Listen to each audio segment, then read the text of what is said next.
Hello friends, welcome to a new short video. In this video, we are going to understand a very important difference between gray infrastructure and green infrastructure. This is in news because of various reasons and especially because of climate change. Okay, so what is the difference? The basic difference between gray infrastructure and green infrastructure is that gray infrastructure is man-made, green infrastructure is natural. That is the most basic difference between gray and green infrastructure. So let us go deeper into grey infrastructure.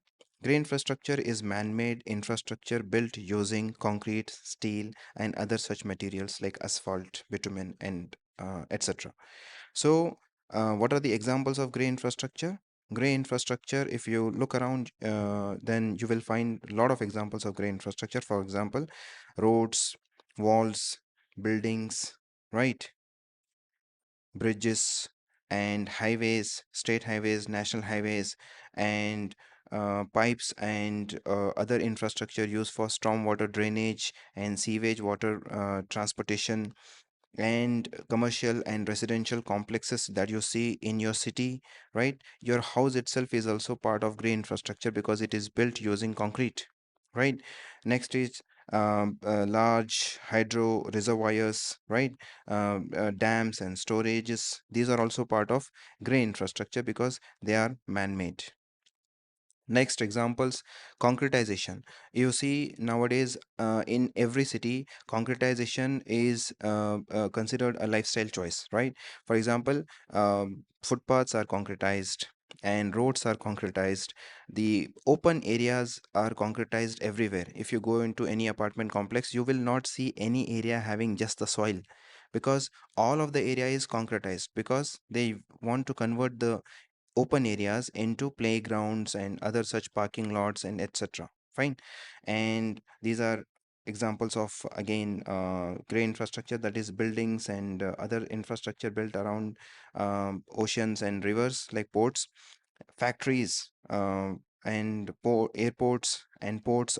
These are all examples of green infrastructure. Now, what is green infrastructure? As I told you, green infrastructure is natural infrastructure which is present around us. For example, forests, the virgin forests or man-made forests. Like for example, zoological gardens or zoos or other such man-made forests. For example, urban forest created using Miyawaki method. All of these are examples of green infrastructure. Not only just forests, but other natural structures like wetlands, right? Natural water bodies. These are also part of green infrastructure. Especially wetlands, which are present in cities, are very important components of green infrastructure. Okay, and if there are rivers, so the areas around the rivers are usually referred to as floodplains. So floodplains are also examples of green infrastructure. Now, after having understood what is the difference between gray infrastructure and green infrastructure, I want to tell you one important fact. If we see at the rate and pace of urbanization in India and around the world, then you will see that the amount of green infrastructure has been continuously declining and the amount of gray infrastructure has been continuously increasing. Fine. And this has led to many problems like climate change and all other associated problems. One of the main reasons is this, that gray infrastructure is increasing, green infrastructure is decreasing. Right. Now let us understand what are some of the problems that have been created because of increase in gray infrastructure and decrease in green infrastructure. For example, you must have heard about deforestation. Deforestation is increasing, and because of deforestation, one of the most important consequence of deforestation has been droughts, floods, and all that, all the associated problems. Okay, so this is one of the consequences of increasing grey infrastructure. Next important consequence or the consequences, for example, if you look at recent catastrophes which happened in Himachal Pradesh and Uttarakhand, you will see that one of the reasons for the landslides and flood like situations in those two states were excessive gray infrastructure in valley regions. For example, these are the regions where the construction must not happen, because these are very fragile areas. If the river is flowing like this, then these areas are very fragile, because if you disturb the sand or the layers of soil beneath these valleys, then these become vulnerable for collapse if there is some kind of shaking because of floods or excessive rainfall. And that's what happened in Himachal Pradesh and Uttarakhand, that valley infrastructure which has been created by replacing the green cover is creating all these huge catastrophes. Okay, for example, you must have you must have seen the videos of landslides which have happened recently in Himachal Pradesh and Uttarakhand, right? So this is another consequence of excessive grey infrastructure which has replaced the green infrastructure. Now, in urban areas, if you see, then the wetlands and natural water bodies have been replaced with buildings and commercial complexes and roads and parking lots and all. Now, normally what happens is these wetlands, the wetlands which were naturally present in cities, were important for managing rainwater, right? They used to absorb the rainwater which used to come to them. For example, in Bengaluru, the old city was built using Raja Kaluves. Raja Kaluves were structures that brought water from around the city to these lakes and wetlands. But because of the excessive increase in grey infrastructure, these wetlands have disappeared or shrunk in size. Because of that, what we are seeing in Bengaluru, in Delhi, and recently you must have seen the Yamuna overflowing and then inundating the Delhi region, or you must have heard about the floods in Chennai and Mumbai. Then all of that, these flood like situations, is because of excessive grey infrastructure and disappearing green infrastructure.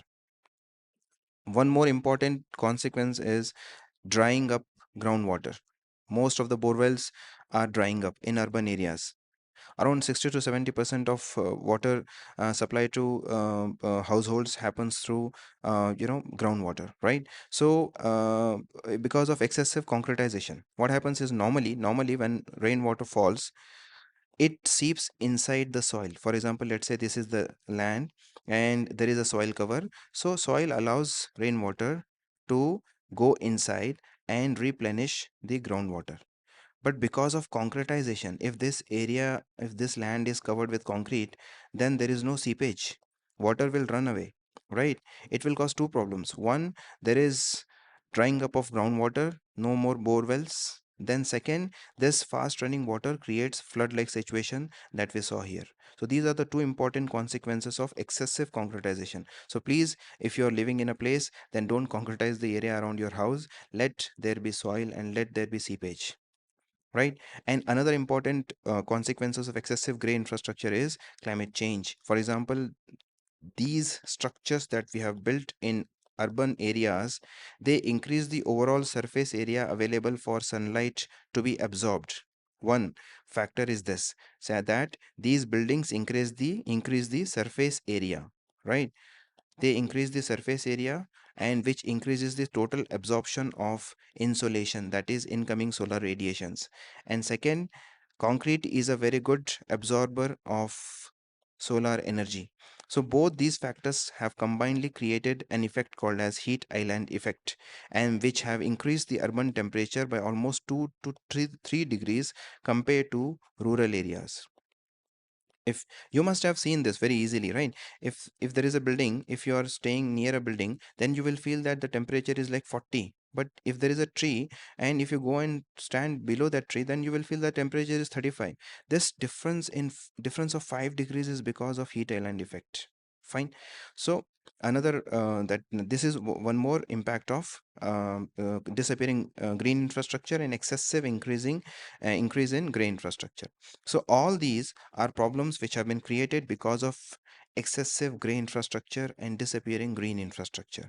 And this is a very important topic, not only for exams, but for the future of our civilization.